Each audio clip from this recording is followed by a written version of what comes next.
Assalamualaikum warahmatullahi wabarakatuh. Selamat siang, salam sejahtera bagi kita semua. Salam kenal dari saya Nabila Eka dari jurusan Sastra Inggris Fakultas Ilmu Budaya. Saya akan membawa talk show yang akan mengusung tema kerukunan antar umat beragama. Yang mana kita tahu Indonesia memiliki keberagaman yang sangat banyak, yaitu agama, adat, dan budaya. Maka itu timbullah konflik-konflik di antara masyarakat. Maka dari itu kita harus bersatu seperti kutipan Theodor Bickel, yaitu tidak diragukan lagi persatuan adalah sesuatu yang diinginkan dan diperjuangkan, tapi tidak dapat dikehendaki hanya dengan deklarasi.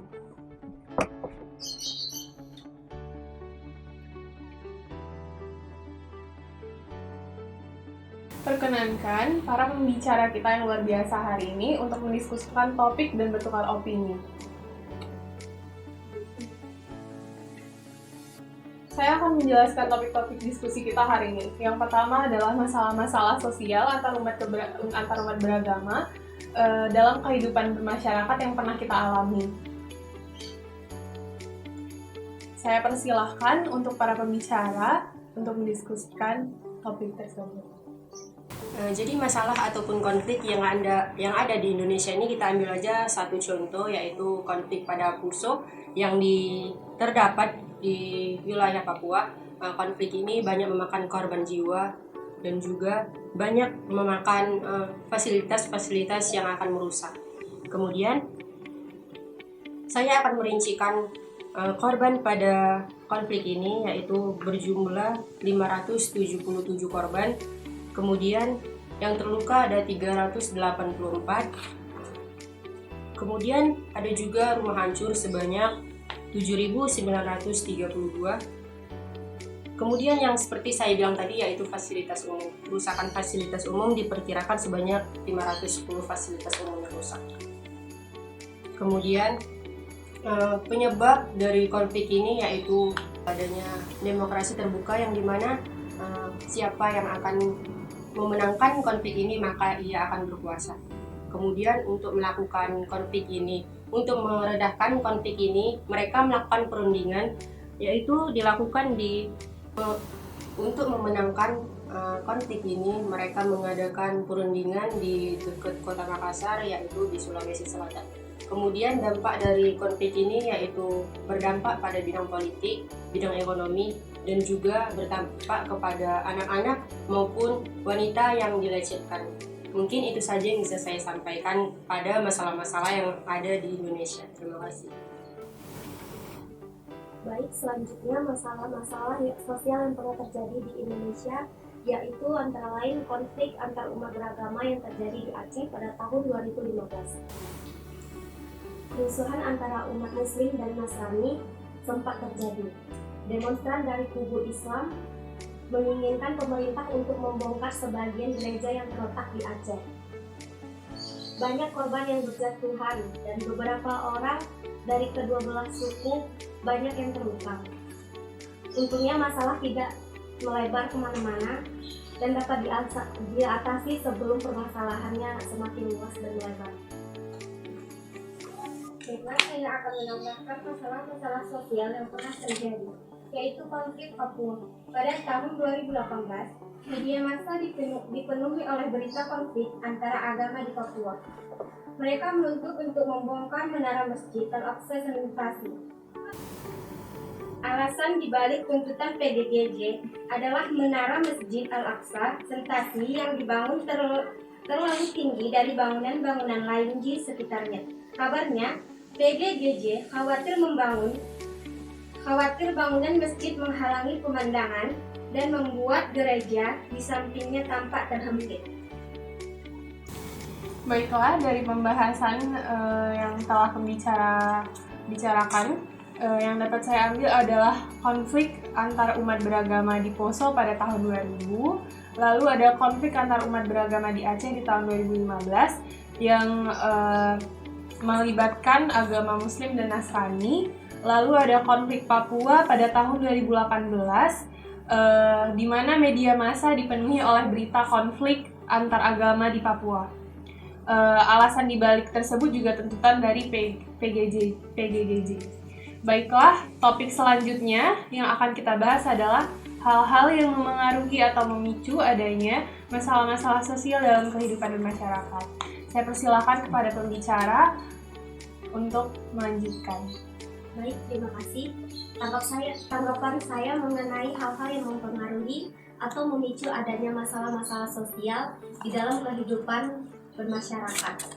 Permasalahan sosial terjadi akibat adanya perubahan atau perkembangan zaman dan berbagai faktor yang lainnya. Adapun faktor penyebab terjadinya masalah-masalah sosial dalam kehidupan bermasyarakat dapat dibagi menjadi 3, yaitu pertama faktor ekonomi, faktor sosial, dan faktor teknologi.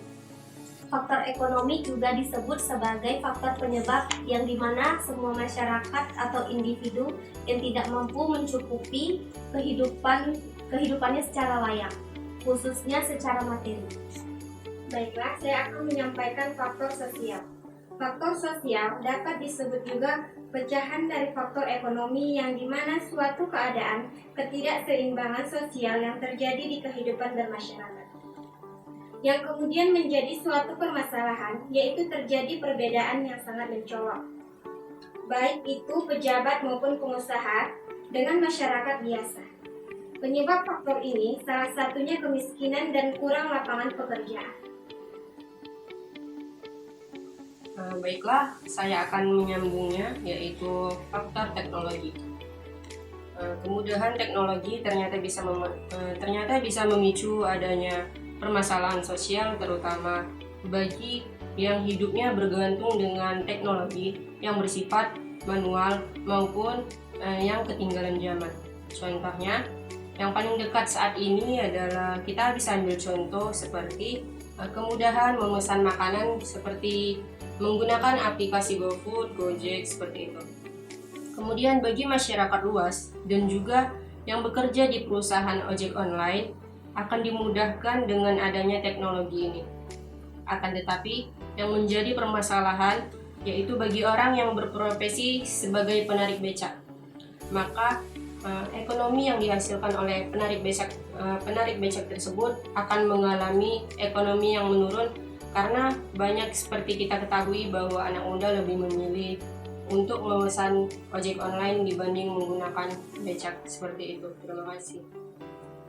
Baiklah, terima kasih kepada pembicara telah memaparkan poin topik kedua kita tersebut.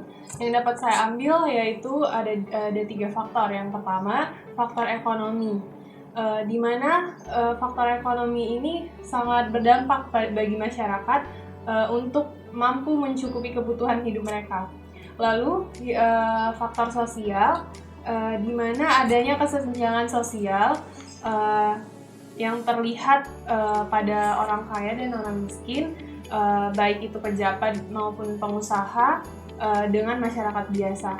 Lalu juga ada faktor teknologi, di mana yang sebagai kita tahu, ketika kita mau bayar parkir, biasanya ada orang yang menagih biaya parkir tersebut, namun sekarang tidak terdapat lagi di mal-mal karena bisa pakai e-money atau uang elektronik. Baiklah, sudah berakhir sesi diskusi kita kali ini. Terima kasih kepada pembicara atas pendapatnya. Kita akan masuk ke sesi berikutnya, di mana topik kita yang terakhir adalah kasus-kasus masalah sosial dalam kerukunan antar umat beragama yang akan ditanggapi oleh teman-teman kita yang berada di luar Medan.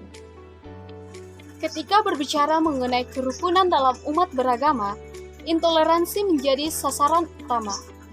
Kasus yang bisa kita lihat adalah spanduk yang terpasang di pertigaan Jalan Jaga Kersaraya dan Jalan Durian, Jakarta Selatan pada tahun 2019 yang lalu, di mana isi dari spanduk tersebut adalah, pokoknya tidak boleh ada gereja di tempat perkampungan kami yang masih mayoritas Islam. Pembuat spanduk berpesan untuk menolak rencana Gereja Kristen Indonesia atau GKI Ampera yang hendak mengalihfungsikan salah satu rumah di sana menjadi gereja. Rumah itu persis terletak di pertigaan tak jauh di lokasi spanduk tersebut. Bukan untuk memprovokasi, hanya sebatas menganalisis. Salam toleransi dan terima kasih. Terima kasih kepada teman-teman yang berada di luar Medan atas tanggapannya. Sampainya kita di penghujung acara. Pada kesempatan ini, semoga bermanfaat dan dapat menginspirasi para pendengar sekalian. Saya ucapkan terima kasih kepada pembicara kita dan partisipan yang berada di luar Medan yang ikut andil dalam acara hari ini. Dan juga saya ucapkan mohon maaf apabila terdapat salah kata maupun salah perbuatan. Saya Nabila Erika sebagai MC pada diskusi kali ini pamit undur diri. Wassalamualaikum warahmatullahi wabarakatuh. Selamat siang semuanya.